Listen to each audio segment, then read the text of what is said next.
তেজগাঁ কলেজের ছাত্রী কি কাজটা করলো। প্রিয় দর্শক, আপনারা দেখতে পাচ্ছেন একজন সুন্দরী শিক্ষিত নারী হয়ে ফুটপাতে ব্যবসা করে নেট দুনিয়ায় আলোড়ন সৃষ্টি করছে। প্রিয় দর্শক, আমরা তার মুখ থেকে জানবো তিনি ব্যবসা না করে অন্য কিছু করতে পারতো। আচ্ছা আপু, জি ভাইয়া। একজন শিক্ষিত নারী, হ্যাঁ। শিক্ষিত নারী হয়ে ফুটপাতে আপনি ব্যবসা শুরু করছেন, আসলে এই বিষয়টা কেমনি? ভাইয়া, আমি সবসময়ই চাইতাম যে আমি একজন উদ্যোক্তা হব, আমি নিজে কিছু করব, অন্যের অধীনে চাকরি করব না। যার কারণে হচ্ছে আমি এই রাস্তাটা বেছে নিয়েছি। আর আমি মনে করি চাকরি দিয়ে আমরা আমাদের প্রয়োজনীয় যে প্রয়োজনগুলো এগুলো হচ্ছে গিয়ে পূরণ করতে পারবো, কিন্তু আমাদের শখগুলো না। আর চাকরি দিয়ে দেখা যাচ্ছে একটা সময় আমাদের 1-2 লাখ টাকা স্যালারি হবে, কিন্তু আমাদের শখগুলো পূরণ করতে গেলে আরও বেশি লাগবে। যার কারণে আমি এই উদ্যোগটা নিয়েছি একজন নারী উদ্যোক্তা হিসেবে। আপনার এখানে কি কি পাওয়া যায়? আমার এখানে পাওয়া যায় হান্ডি বিফ, হান্ডি হাঁস আর খোলাজালি পিঠা, যেটা নোয়াখালী চিটাগাঙে খুবই পপুলার পিঠা। আর ঢাকাতে আমরাই প্রথম এই পিঠাটা নিয়ে আসছি, এর আগে কেউ কখনো নিয়ে আসেনি। আপনার নামটা কি? আমার নাম হচ্ছে আসমা, সবাই আমাকে অচিন নামেই জানে। ভবিষ্যতে আপনার চিন্তা ভাবনা কি?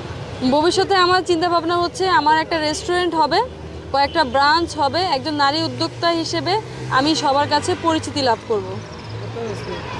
আপনার বর্তমানে ব্যবসার মানে কতদিন হয়েছে এই ব্যবসা দিয়ে? আমার এই বিজনেসটা শুরু করেছি আমি 2 মাসের মতো।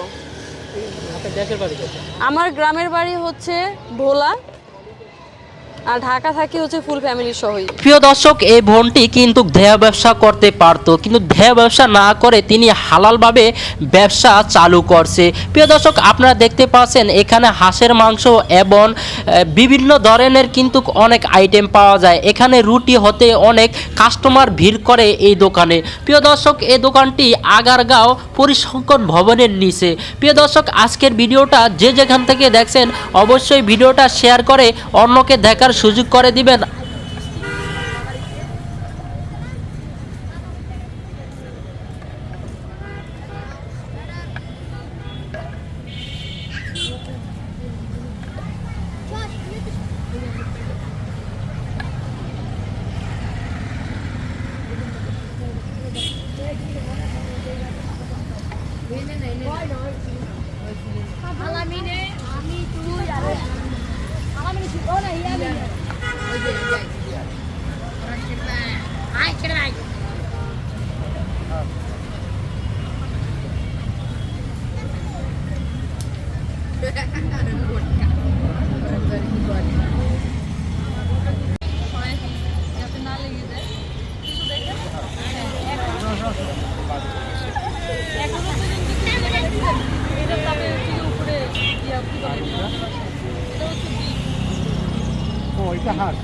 এটা হাঁস, এটা হচ্ছে বিফ।